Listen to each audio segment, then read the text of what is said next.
All right, today this video is on factoring. All right, it's probably the building block, it is the building block for the rest of the class here. That's why it was in the first test. I'm going to be showing you the AC method. All right, I'm not going to show you any other methods. The AC method is the only method I taught in class. The reason for that is because the AC method always works as long as your quadratic is factorable. Meaning there are other ways to factor. Right, and some of you know them. You've researched them yourself, but certain qualifications have to be met in the quadratic equation for you to factor using those other methods. Whereas the AC method always works no matter what, as long as it's factorable. All right, and that's why I only taught that one in class, is because I'd rather you know the one way that always works than know 5 different ways and try to figure out when to use them. All right, and like I said, I'll be doing 2 examples. One will be a more simple example, and the other one will be a more complex or harder example. All right, and then after I'm done with the examples, I'll write the steps on the board for you.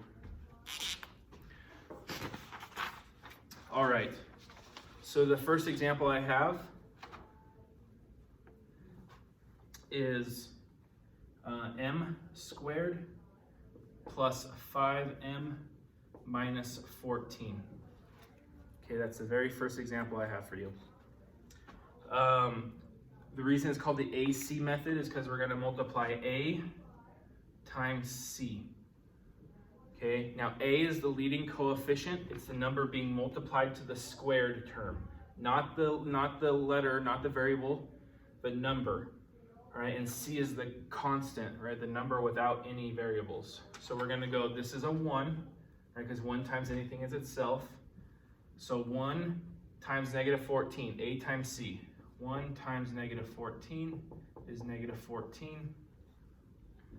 Okay, now we want to find factors of negative 14 that add to 5. So I want 2 numbers that multiply to negative 14, but those 2 numbers need to add together to give me 5. All right, so I'm just going to go down the list. Let's see, 1 and 14. Now, one of these numbers has to be negative, right? One of these numbers has to be negative because we have a negative 14, right? And a negative times a positive is a negative, right? Well, if it's negative 1 plus 14, that's 13. That's not going to work. Negative 14, 1 minus 14 is negative 13, which is not 5, so that's not going to work. So we're going to move on. How about 2 and 7? Well, if it's negative 2, then I have negative 2 plus 7, right? Positive 7 is positive 5. So these are the factors I'm going to use.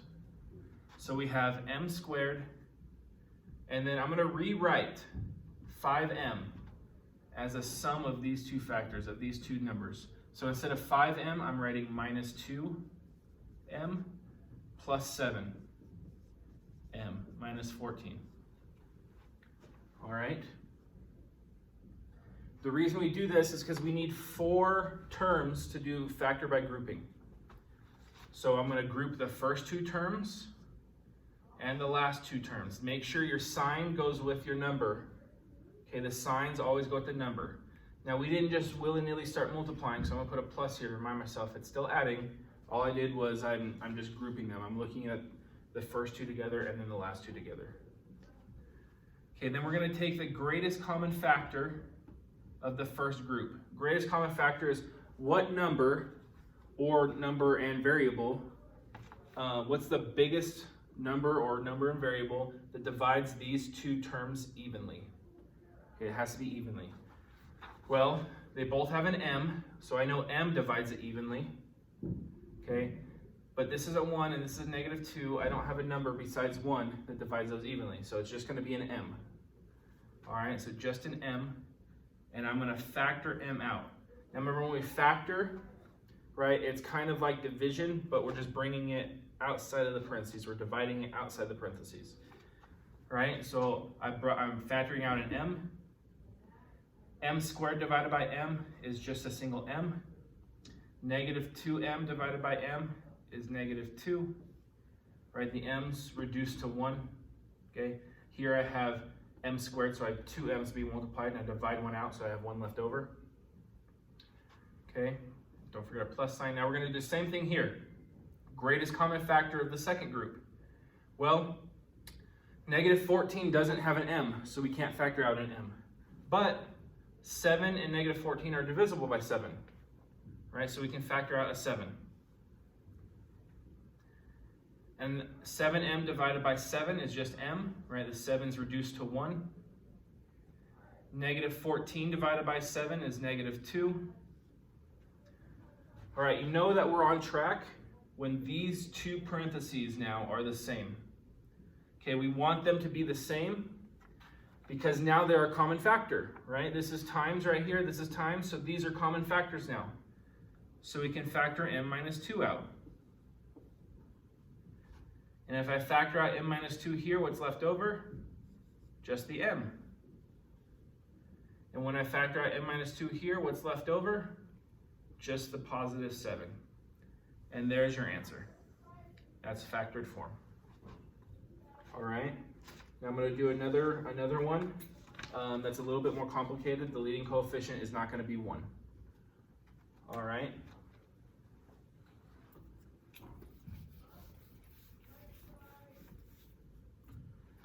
Okay.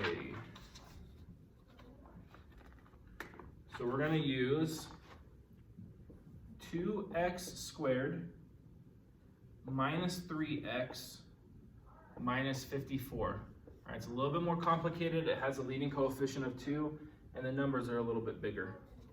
Okay, so once again, we're going to go a, right, a times c. So 2 times negative 54. 2 times negative 54. Okay, and that gives us negative 108. Okay, I want to find two numbers, two factors that multiply to negative 108, but those two factors need to add together to give me negative 3, the middle. So let's just start out 1 and 108. Well, I'm never going to get negative 3 from that. I think we can tell. 2 and 54. Well, I'm never going to get negative 3 from that either. Okay, how about 3 and 36? Never going to get negative 3 from that. 4 and 27. Never going to get 3 from that. 5 doesn't divide this evenly, right? Because this number 108 doesn't end in a 0 or a 5, so 5 doesn't divide it evenly. But 6 does, right? Because 2 and 3 divide it evenly, 6 divides it evenly. So let's see, we get 1 and then 48, so 6 and 18, right? Is that right? Yeah, 6 and 18. Never going to get 3 from that. 7 doesn't divide it evenly. Let's try 8. 8 doesn't divide it evenly, but 9 does. 9 and 12. Oh, hold up. If we had negative 12, because this is a negative, right? Negative 108. Right? Negative 108. Sorry, I forgot to put my negatives here. Negative 108. 9 times negative 12 is negative 108, but 9 minus 12 is negative 3. So that's going to work. So we're going to rewrite, these are our factors. We're going to rewrite negative 3 as these two factors. So we're going to have 2x squared plus 9x minus 12x minus 54. Okay, now you might be thinking, well, what if I wrote negative 12x plus 9x? It doesn't matter which order you do them in. You'll get the same answer, I promise. It doesn't matter because addition doesn't matter the order, okay? And multiplication doesn't matter the order either, and that's the reason. Now, once again, we're gonna group the first two terms and the last two terms together, okay? Now, we didn't just start multiplying, so I have the plus sign above it to remind myself that we're still adding at this point, right? Not until the very end are we multiplying. I lost my train of thought. Oh, we're only looking at these two together, these two terms together, and these two terms together. That's why we have the parentheses, right? Not to confuse ourselves. Now we look for greatest common factor here. Okay, well, there's no number that divides 2 and 9 evenly except for 1. Okay, but that doesn't really help us because anything divided by 1 is itself. But these both have x's in them. Right, this has 1x, this has x squared, so there's 2 of them being multiplied. That means I can factor out 1x. Okay, 2x squared divided by x is 2x. 9x divided by x, the x is reduced to 1, so I'm left with 9. Okay, and then my plus sign. Now, greatest common factor of this group. Okay, well, greatest common factor, let's just think about it. 2 divides both of these evenly, they're both even numbers. But so does 3. Okay, 3 divides both of these evenly. 4 does not divide them both evenly. 4 doesn't divide 54. 5 doesn't, and 6 does. Okay, those are the only numbers that divide 12, or negative 12 and negative 54 evenly. But I want the biggest one, the greatest one, so I'm going to use 6. Okay, I'm going to use 6. But it's not just a 6.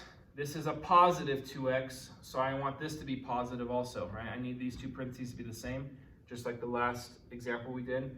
So this is good. We're going to factor out negative 6. And I get 2x, right? Negative 12x divided by 6 is positive 2x. Negative 54 divided by negative 6 is positive 9. Okay, you can see these two parentheses are the same now. Okay, these two right here are the same. That means they're also common factors. So we're going to factor out 2x plus 9. Okay, and then what's left over from 2x plus 9 here is just the x. And what's left over here is just the negative 6. And there's your answer.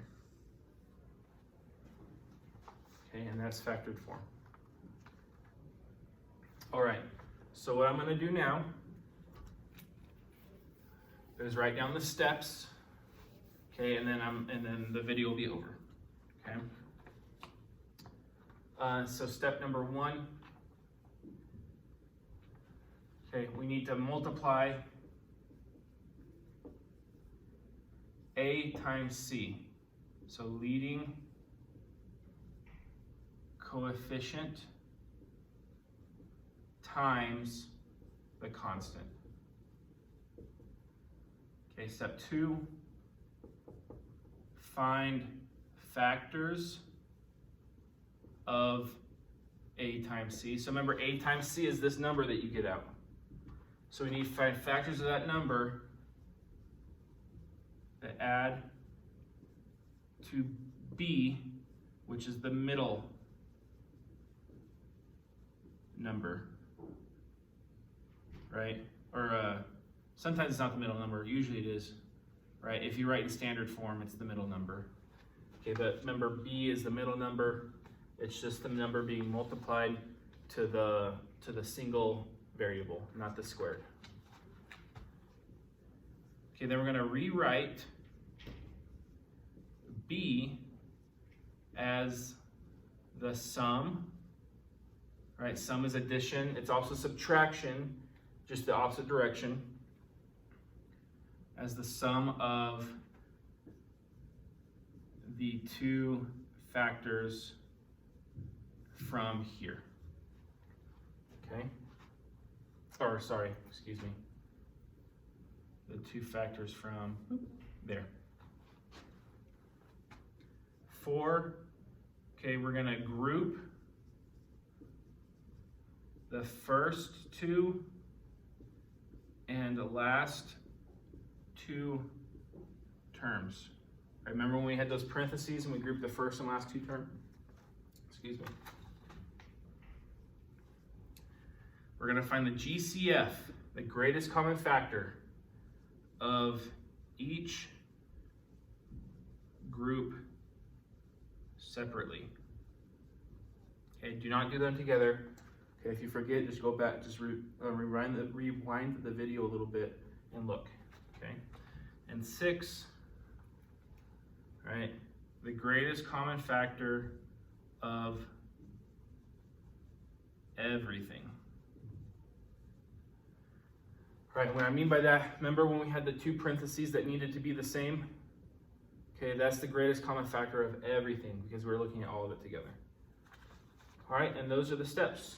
And like I said, this style of factoring is the only style of factoring. Well, there's the guess and check method, but that just takes forever, especially when we have bigger numbers. But this is the only style that always works.